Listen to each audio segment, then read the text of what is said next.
Dorothy Jean Dandridge was an iconic American actress and singer, known for her groundbreaking work in film and stage. Here's a detailed look at her life and career. Early life. Born November 9, 1922, in Cleveland, Ohio, USA. Family. Dorothy was the daughter of Ruby Dandridge, an aspiring actress and singer, and Cyril Dandridge, a cinematographer and director. Her parents separated when she was young. Childhood. Dorothy and her younger sister, Vivian, were raised by their mother, Ruby, who encouraged them to pursue show business. The family moved to Hollywood in the late 1930s, where Dorothy began her career as a child performer. Dandridge began her career in the entertainment industry as part of a singing group called the Dandridge Sisters. They gained popularity performing in nightclubs and on the radio. Film debut. She made her film debut in 1937 with a small role in the big broadcast of 1937. Throughout the 1940s, she appeared in a series of films, including Four Shall Die, 1940, and Drum Boogie, 1941. Carmen Jones and 20th Century Fox. Carmen Jones. In 1954, Dandridge starred as Carmen in the film Carmen Jones, which was a significant milestone in her career. Her performance was highly praised and earned her an Academy Award nomination for Best Actress, making her the first African-American woman to be nominated in that category. 20th Century Fox. Dorothy was signed by 20th Century Fox and became one of the studio's leading actresses. Despite her success, she faced considerable racial discrimination and typecasting, which limited her opportunities in Hollywood. Hollywood Research, Inc. Trial. Legal issues. In the 1950s, Dandridge became involved in a high-profile legal case against Hollywood Research, Inc., a company that had failed to provide accurate financial information regarding her earnings. The case was widely covered in the media and highlighted the challenges faced by Black actresses in Hollywood. Despite her earlier successes, Dandridge faced difficulties in securing major roles in the later part of her career.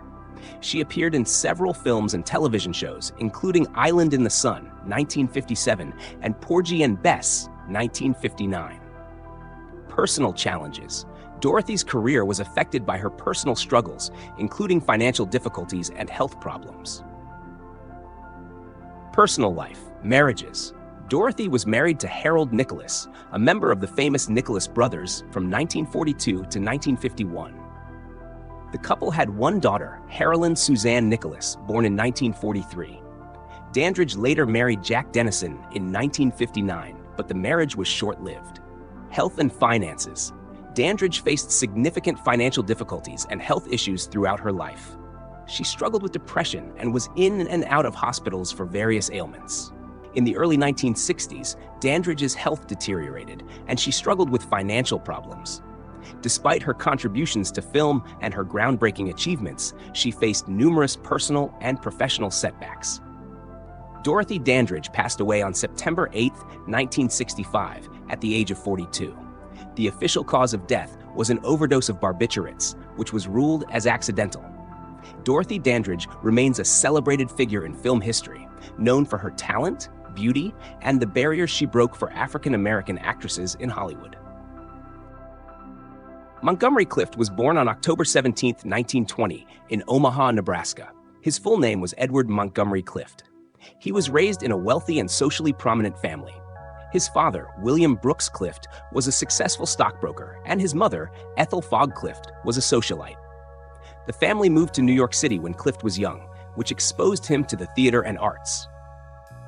His early experiences in New York City would later shape his acting career, 1934 to 1946.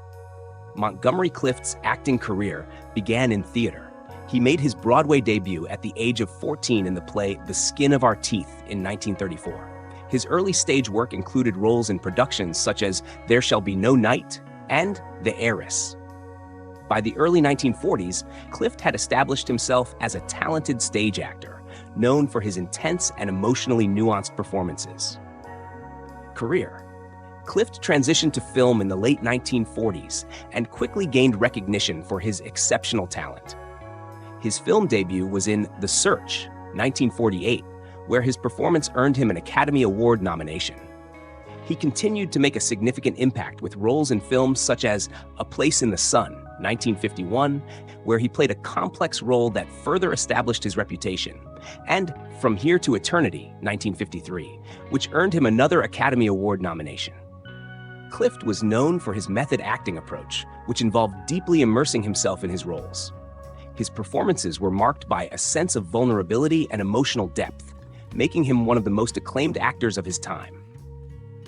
In 1956, Montgomery Clift was involved in a severe car accident that left him with significant facial injuries and physical damage.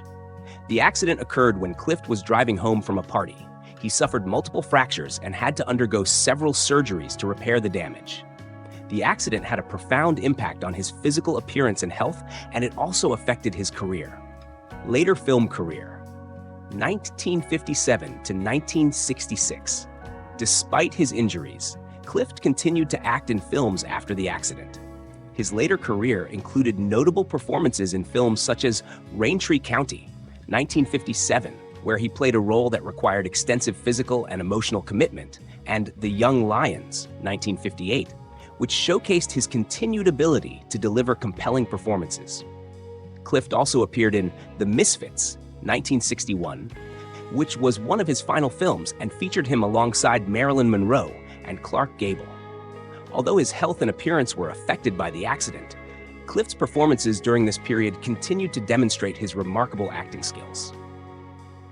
Montgomery Clift was known for his private and introspective nature. He never married and was known to be intensely private about his personal life. He had close relationships with several prominent figures in the entertainment industry, including his friend and confidant, Elizabeth Taylor. Clift's personal struggles, including his battle with substance abuse, were well known and contributed to his complex persona. Montgomery Clift passed away on July 23, 1966, at the age of 45. He died of a heart attack, which was related to his long-standing health issues.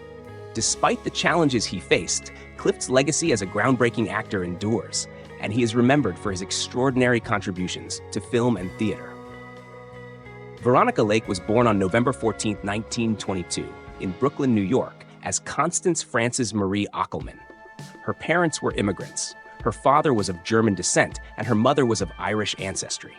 Lake's family moved frequently during her childhood due to her father's job as a civil engineer. She showed an early interest in acting and began performing in school plays. After attending several schools, she moved to Hollywood to pursue a career in acting. Career: Veronica Lake began her career in Hollywood in the late 1930s. She adopted the stage name Veronica Lake and soon became known for her distinctive look, particularly her peekaboo hairstyle, which became her signature. Lake's breakthrough came in 1941 with her role in I Wanted Wings. Her performances in This Gun for Hire, 1942, and The Glass Key, 1942, solidified her status as a major film star.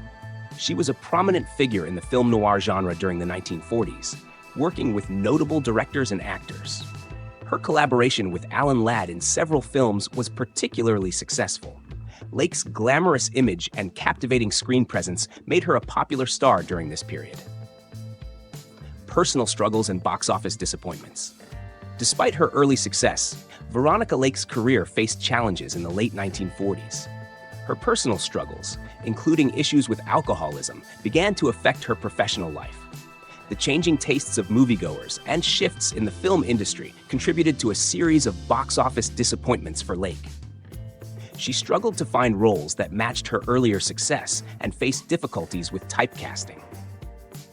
Final years at Paramount and freelance Lake's contract with Paramount Pictures ended in the early 1950s, leading her to work as a freelance actress. Her final years at Paramount were marked by a decline in her star power, and she took on less prominent roles in both films and television.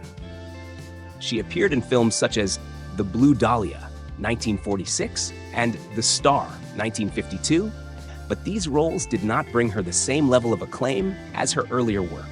In the later years of her career, Veronica Lake's personal life and health issues continued to impact her professional opportunities. She lived in relative obscurity and financial difficulties, taking on occasional acting roles and working in stage productions. Lake appeared in a few television shows in the 1950s and 1960s, but did not regain her former prominence. Veronica Lake was known for her troubled personal life.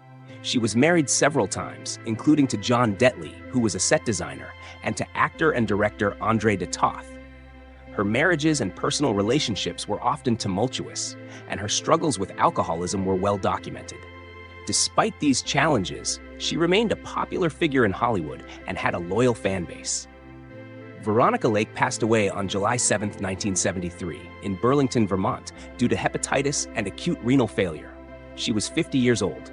Despite the difficulties she faced in her later years, Lake is remembered for her iconic roles and contributions to film, particularly in the film noir genre. Judy Garland was born Frances Ethel Gumm on June 10, 1922, in Grand Rapids, Minnesota. She was the youngest of 3 daughters born to Frank and Ethel Gumm. Garland began performing at a young age, joining her older sisters in a vaudeville act known as the Gumm Sisters. The family moved to California, where Garland was discovered by a talent scout and signed to a film contract with MGM. Judy Garland's career spanned several decades and encompassed film, television, and stage performances. Known for her powerful voice and charismatic screen presence, she became one of Hollywood's most beloved stars. Early years at Metro-Goldwyn-Mayer, Garland signed with MGM in 1935 and began appearing in films as a teenager.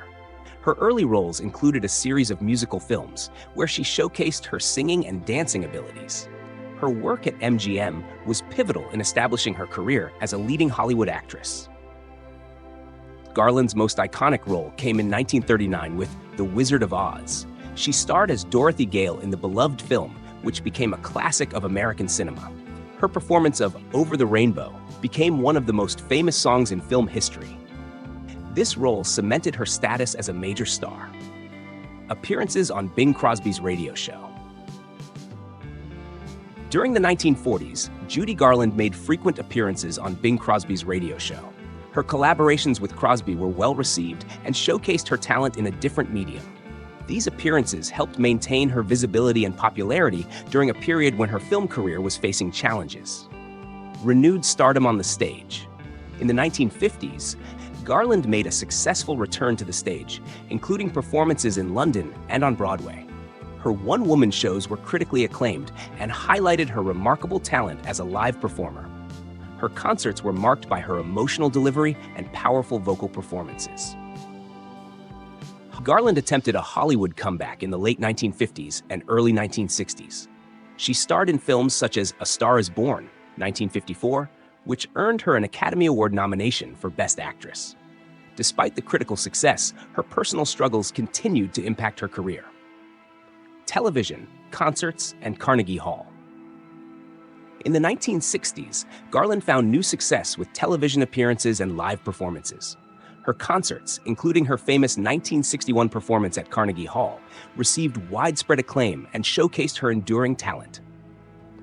The Carnegie Hall concert is often considered one of the greatest live performances ever recorded. The Judy Garland Show. Garland hosted The Judy Garland Show from 1963 to 1964. The television program featured musical performances, comedy sketches, and guest appearances by other stars. While the show received mixed reviews and struggled with low ratings, it provided Garland with a platform to reconnect with her audience. Garland's political views were often reflected in her public statements and performances. She was known to support progressive causes and was an advocate for civil rights. Her political engagement was part of her broader commitment to social issues and her desire to use her platform for positive change.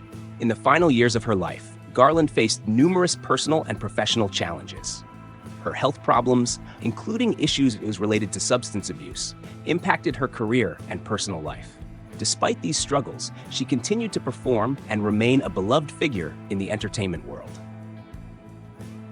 Judy Garland passed away on June 22, 1969 in London, England, at the age of 47. The cause of death was an accidental overdose of barbiturates. Her death was a significant loss to the entertainment industry, but her legacy endures through her timeless performances and the lasting impact she made on film, music, and theater. Thank you so much for watching. If you enjoyed this video and want to hear more untold stories of Hollywood's legends, don't forget to give it a thumbs up. Also, feel free to share your thoughts in the comments below. I'd love to hear which forgotten stars you'd like to learn about next. And of course, don't forget to subscribe to Timeless Legends for more fascinating content on the legends of the silver screen. See you in the next video.